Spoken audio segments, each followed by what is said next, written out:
Ich bin von Katzenstein und in diesem Video möchte ich mal über eine bekannte Persönlichkeit aus der Geschichte sprechen, und zwar über Cesare Borgia.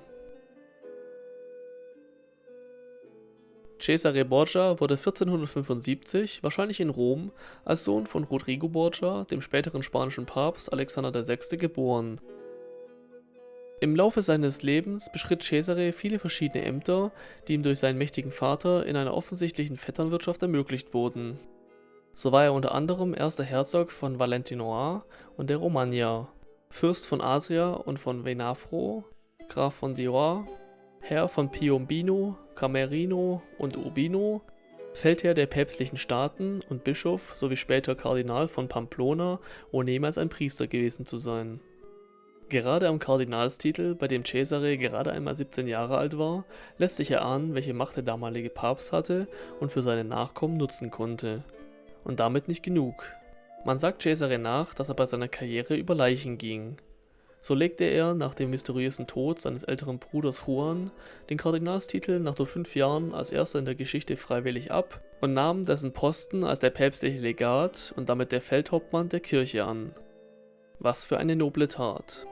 Aber jetzt konnte er sich als geschickter Feldherr und Stratege im Krieg gegen die anderen Stadtstaaten beweisen.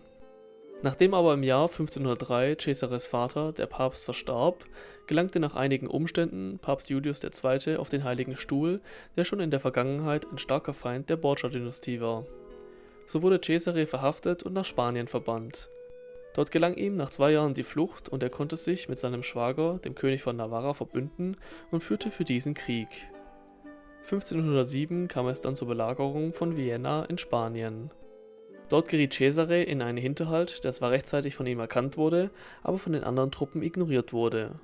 Er stellte sich in diesem Kampf gegen 20 bewaffnete Reiter und wurde wie zu erwarten mit gerade einmal 31 Jahren getötet. Welch eine Ironie.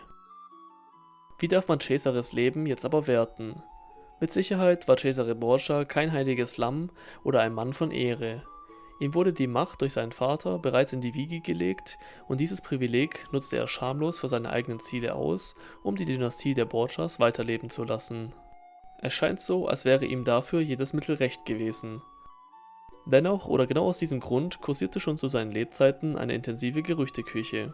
So soll der Zeremonienmeister von Papst Alexander berichtet haben, dass am Sterbebett des Papstes 6 Dämonen in Affengestalt erscheint haben sollen und die Borgias der Hexerei, so wie es im Hexenhammer vermerkt ist, nachgegangen seien. Des Weiteren sollen Cesare und der Papst eine Orgie mit 50 Dirnen veranstaltet haben.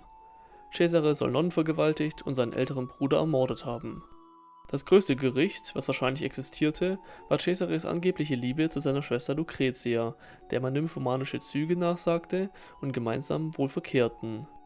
Anhand dieser Vielzahl an Übertreibungen ist es sehr wahrscheinlich, dass die meisten dieser Gerüchte nicht stimmen und mehr von Cesares Gegnern als Rufschädigung erfunden wurden.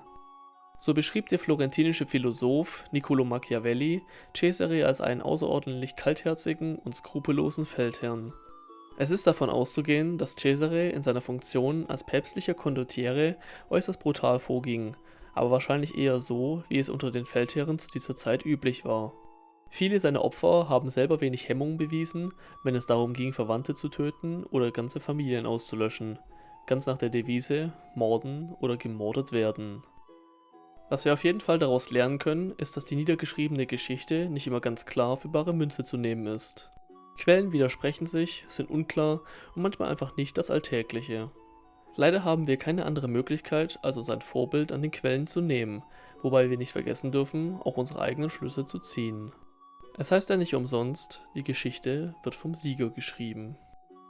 Das war's jetzt mit dem Video.